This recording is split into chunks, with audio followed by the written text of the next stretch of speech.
Welcome to SMG channel. First time visit किया तो channel को सब्सक्राइब कर लेना एंड रेगुलर नोटिफिकेशन पाने के लिए सब्सक्राइब बटन के बगल में घंटी को दबा देना। तो चलिए दोस्तों इस वीडियो को स्टार्ट कर लेते हैं। दोस्तों आज कोटक बैंक में भारी गिरावट है, 2.5% के आसपास गिरावट है। पिछले कुछ दिनों से शेयर प्राइस में कंटिन्यूसली गिरावट हो रहा है। तो अभी रणनीति क्या हो सकता है, बाय करे और सेल करे, डिटेल से एनालिसिस करेंगे। वीडियो को बिना स्किप करके अंत तक देखिए। देखो दोस्तों, जो बैंक का मेन रेजिस्टेंस था वो था 1700 के आसपास। तो बहुत दिनों से वो 1700 से 750 के अंदर में होल्ड कर रहा था।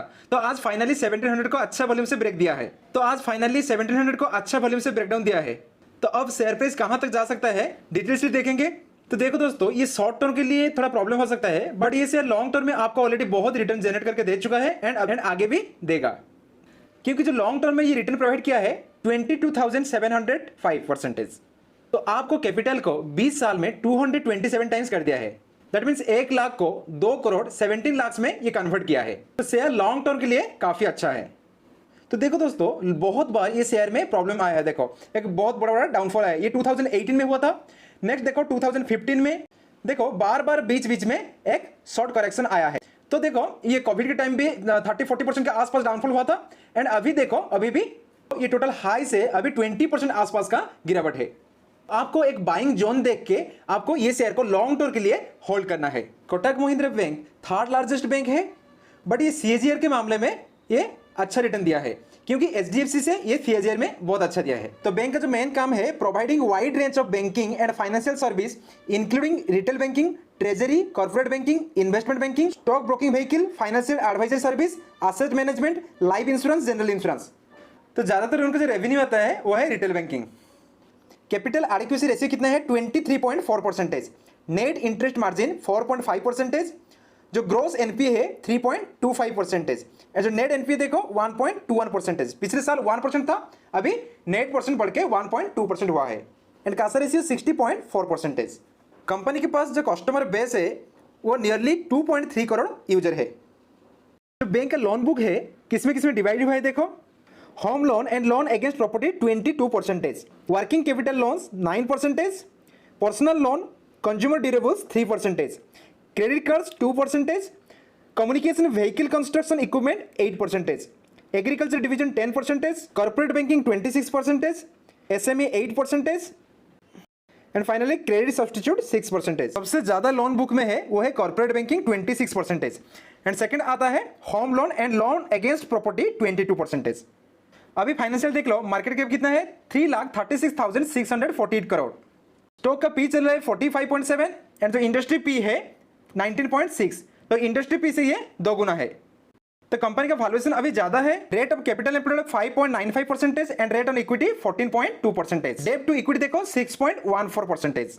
तो डेट कंपनी के ऊपर ज्यादा है, क्योंकि जितना भी फाइनेंशियल इंस्टीट्यूशन है डेट रहता है। प्लेस परसेंट 0.0 है एंड जो सेल्स ग्रोथ है 10.8%। तो सेल्स ग्रोथ 3 साल में बहुत कम है। तो आज कंपैरिजन एचडीएफसी बैंक, ये बैंक अभी वैल्यूएशन बहुत ज्यादा है। अभी क्वार्टरली रिजल्ट देखेंगे, जो सेल्स आया था 2021 में 6,449 एंड ये क्वार्टर में, जून का क्वार्टर में आया है 6,480। तो सेल्स में फ्लैट है। एंड नेट प्रॉफिट देखो, मार्च का क्वार्टर में था 1,682 एंड जो जून का क्वार्टर में आया है 1,642।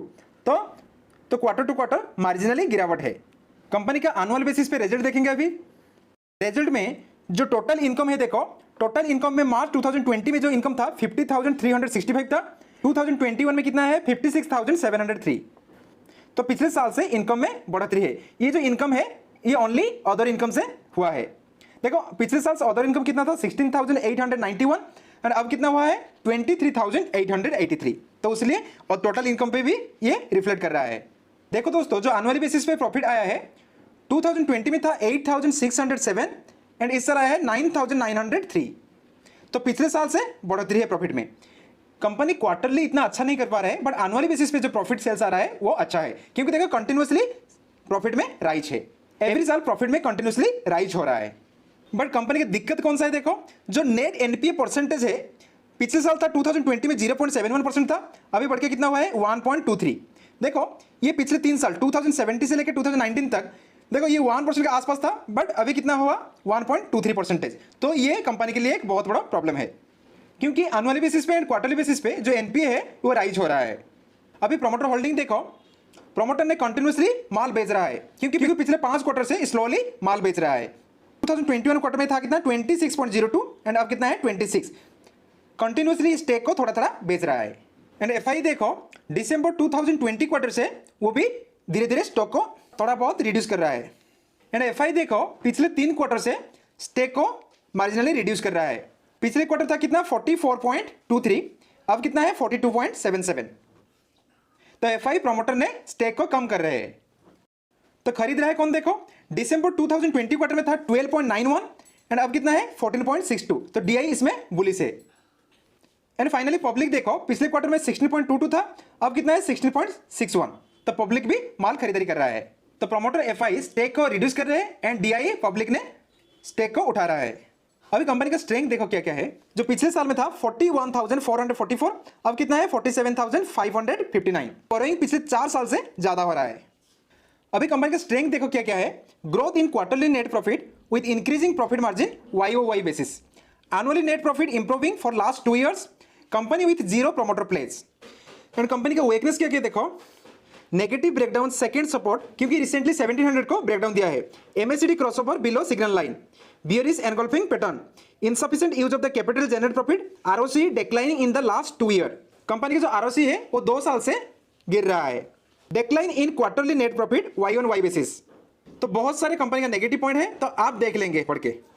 अभी कंपनी का फाइनेंशियल ट्रेंड देखो, 2018 में जो रेवेन्यू जनरेट किया था 38.81, 2021 में जो है 56.70। रेवेन्यू में कंटिन्यूसली उछाल आ रहा है। एंड प्रॉफिट में देखो 6.20 था 2018 में, अब कितना है 9.90। तो प्रॉफिट में अच्छा खासा जंप हो रहा है। तो एनुअली बेसिस पे ये कंपनी अच्छा कर रहा है, बट क्वार्टर बेसिस में गिरावट है। अभी स्टॉक का चार्ट देखेंगे। इससे पहले दोस्तों वीडियो अच्छा लगा तो प्लीज वीडियो को लाइक करके जरूर एनकरेजमेंट करना, क्योंकि आपका एक लाइक बहुत मोटिवेट करता है इस तरह इन्फॉर्मेटिव वीडियो बनाने के लिए। देखो दोस्तों चार्ट में क्लियरली इंडिकेट कर रहा है कि जो 1700 का सपोर्ट था ये फाइनली ब्रेकडाउन दिया है।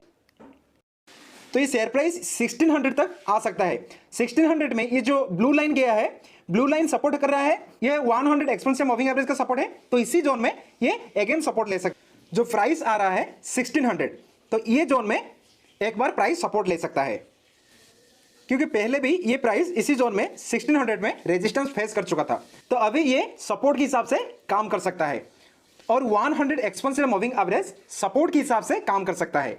तो आप लोग 1600 रेंज में इसको खरीद सकते हैं फॉर लॉन्ग टर्म, क्योंकि ये उसका हाई से ऑलरेडी 20% के आसपास करेक्शन हो चुका है। तो ये एक लॉन्ग टर्म के लिए एक अच्छा बाइंग हो सकता है। मनी फ्लो इंडेक्स का वैल्यू निकल के आ रहा है 42.83। तो स्टॉक ऑलरेडी अभी वीक है। एंड जो RSI देखो, RSI का वैल्यू निकल के आ रहा है 41.38। तो RSI अभी डाउनवर्ड तरफ की जा रहा है। तो ये अभी 35 तक आ सकता है, क्योंकि 35 में ऑलरेडी 2 बार सपोर्ट ले चुका है। तो ये प्राइस और गिर सकता है। तो आपका जो पहला बाइंग प्राइस होगा वो होगा 1600 में ये शेयर को आप खरीद सकते हैं for long term. That's all for now. If you find interesting and informative this video, please like, share and subscribe the channel.